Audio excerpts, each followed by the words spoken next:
মুসলিম player রয়েছে, কিন্তু আমাদের মধ্যে অনেকেই জানে না যে কোন কোন প্লেয়ারগুলো আসলে মুসলিম। তো আজকের এই ভিডিওতে আমরা দেখতে চলেছি বর্তমান বিশ্বের সেরা 10 জন মুসলিম খেলোয়াড়দেরকে, এবং ভিডিওটি সম্পূর্ণ দেখলে আপনারা অবশ্যই বুঝতে পারবেন যে এরা আসলেই মুসলিম খেলোয়াড়। এবং আপনারা যারা ফুটবল প্রেমী রয়েছেন এবং আমার চ্যানেলে নতুন, তারা অবশ্যই সাবস্ক্রাইব করবেন, তা আমি জানি।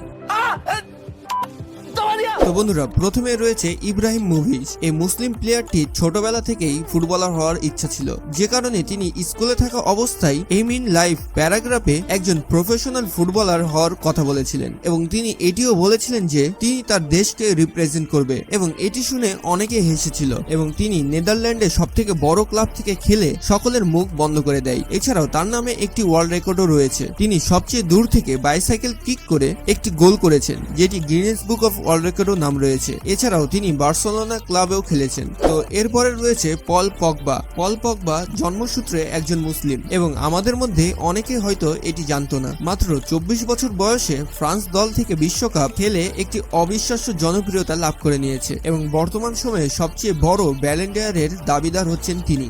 এছাড়াও জানলে অবাক হবেন, তিনি একজন মুসলিম খেলোয়াড় এবং মিডফিল্ডার হিসেবে খেলেন, এবং তিনি এক ইন্টারভিউ বলেন যে তিনি ইসলামের সকল বিধিনিষেধ ভালোভাবে পালন করার চেষ্টা করেন। 2007 সালের অন্যতম দামি একজন ফুটবল খেলোয়াড় হিসেবে তিনি ওমরা হজ পালন করেছেন। সেখানে তিনি মক্কা শরীফের সামনে যেয়ে ছবি তোলেন এবং টুইটারে পোস্ট করে নিজের জীবনের সেরা মুহূর্ত হিসেবে জানান। তো বন্ধুরা, এরপরে রয়েছে করিম বেনজামা। রিয়াল মাদ্রিদ এই স্ট্রাইকার একজন মুসলিম ধর্মের অনুসারী। রিয়াল মাদ্রিদ অন্যতম তারকা ফুটবলার হচ্ছেন ইনি। এছাড়াও জানলে খুশি হবেন যে তিনি রোজার দিনেও রোজা রেখে খেলেছেন, এবং সেই ম্যাচটি ছিল তার জন্য অনেক ইম্পর্টেন্ট। এছাড়াও তিনি কখনোই অ্যালকোহল জাতীয় পানি ছুঁয়ে দেখেননি, যেখানে আমরা সকলে জানি যে ম্যাচ জেতার পরে অনেকেই সেলিব্রেট করে, কিন্তু এই ব্যক্তিটি তাদের মতো নয়। তিনি ইসলামের সকল কিছুই মেনে চলেন, কিন্তু একটি ইন্টারভিউয়ে তিনি বলেন যে তিনি মুসলিম বলে ইউরোপের অনেক টুর্নামেন্টে অংশগ্রহণ করতে পারেন না, এবং তিনি জন্মগ্রহণ করেছেন 1987 সালে, এবং সেই হিসেবে তার বর্তমান বয়স হচ্ছে 34 বছর। তো বন্ধুরা, এরপরে রয়েছে নিকোলাস অ্যানেমিকা। তো বন্ধুরা, এই ফুটবল প্লেয়ারটি জন্মগ্রহণ করেছে 1979 সালে,